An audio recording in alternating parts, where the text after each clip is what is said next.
Okay, part two of this disaster. Piraat triple hop blew up all over the desk and on the carpet. Major cleanup. I'm gonna have to put some kind of cleaner down there, I guess, because beer, you know, that makes an awful smell when it's soaked into the carpet. Yeah, it's a living beer, all right. It's alive, but too alive.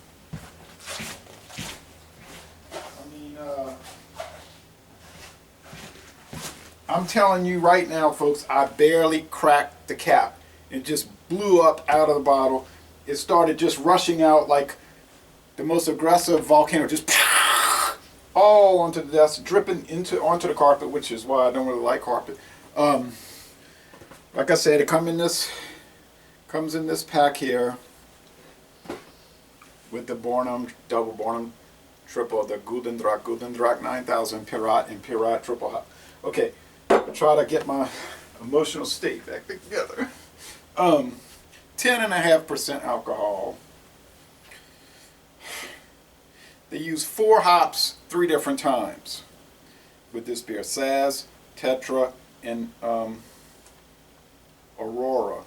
Those 3 hops are used twice, and the cascade is the dry hop. They're using live yeast.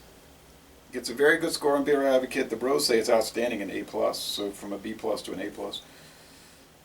76 out of 100 on rate beer, 58 out of 100 for the style. So not super high there, which I don't understand. Okay, so got some salad with this because I already prayed, and I'm gonna eat some hash, corned beef hash after. I gotta put something in my stomach. I'm already traumatized from the spill. I need to eat.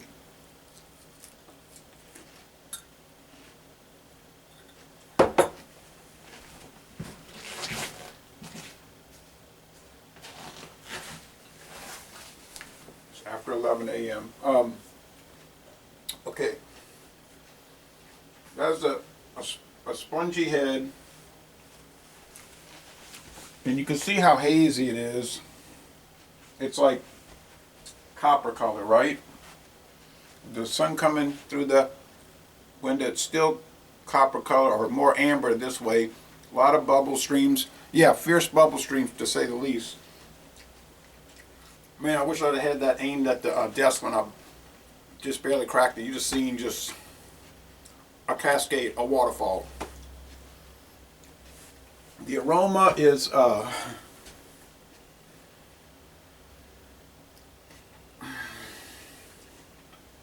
does smell like it's aged a little bit. Maybe it is 2 years old. 10.5% won't matter. Probably go 6 years with it.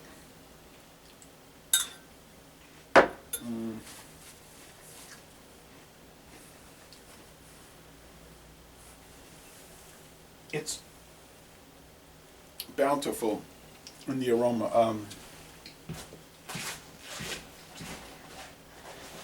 Kind of hard to describe these type of things because it's like it's spicy, like spiced bread.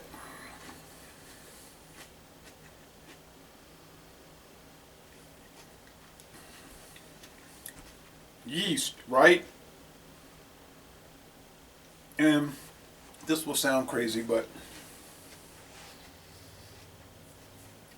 you know, if you get these really rich German Hefeweizens and they have that living yeast and it gives you that banana and coriander, there is some of that here. And there's caramel and there's toffee and there's, like I said, the banana. And of course the malt. But the hop resin is so different than what with your IPAs in America. It's not piney, it's not even floral like a flowers. It's, I don't know, it's hard to describe. Almost graham cracker. This is really strange, and I used to watch Proper Hops, and he would say, oh, you know, it's 16 different aromas and 36 different flavors, and I couldn't get all that. Let's go into the flavor. I mean,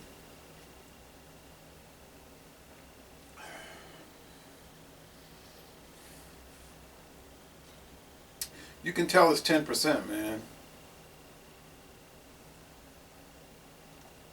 It's rich. It's now the hop resins are coming in. They're coming into play. They're oily. It's not pine. It's like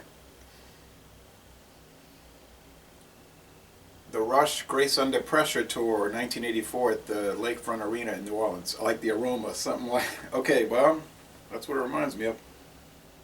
I remember I was standing in line to get a drink or something, and this guy was standing right by us at that concert. He's like, yeah, it might have been Iron Maiden, 1985, the Power Slave. I'm pretty sure it was the Rush concert. He was just standing there, you know, like, yeah, you know, and everybody was talking. Then he was just like, and the guys grabbed him, they held him up, and I said, I don't know what happened to him, but I come here to watch the show, not to pass out. But that was 32 years ago. Kind of, this made me have a flashback to that concert and that incident. Hadn't thought about that in a long while. So it's caramel, toffee, malt, some hop bitterness, but it's so subdued, right? Because you have the super high multi-alcoholic presentation with this amber ale, balanced by the hops. So it tends to be round. This beer tends to be round. If you're looking for a hop bomb just because it says triple hop, this ain't gonna appeal to you. Although it does have, ooh, there's some sediment down here. It does have a little, I guess it's the maltiness, or there's some character here, and this will sound even more bizarre, to the Sierra Nevada Torpedo. Now, if you drank Torpedo, you'll notice that it has that malt, like that little caramel sugar thing. That's why I love the Torpedo, because it's got so many things in it that aren't wrong. Like, it doesn't have that insipid canned pineapple taste and the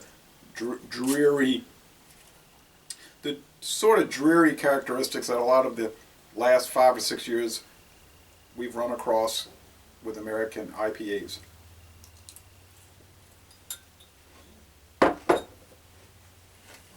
So,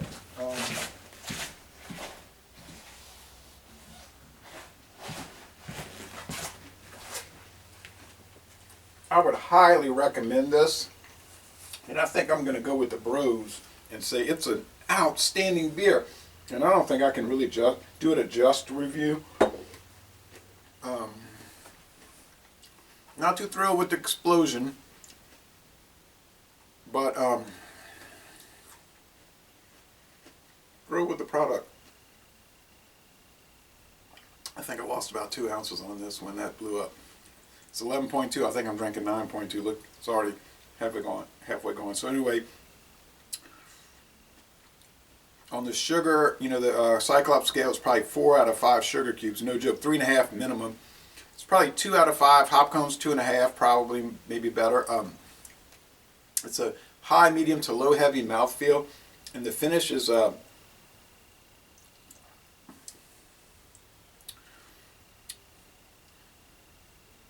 heading towards dry, but not extremely dry. So, well, you run across some weird incidences when you do enough beers. And I'm over 1,700 written reviews, so les bon temps relais. An outstanding beer, but a kind of a bad experience with losing it and all that. So y'all come on down to southeastern Louisiana.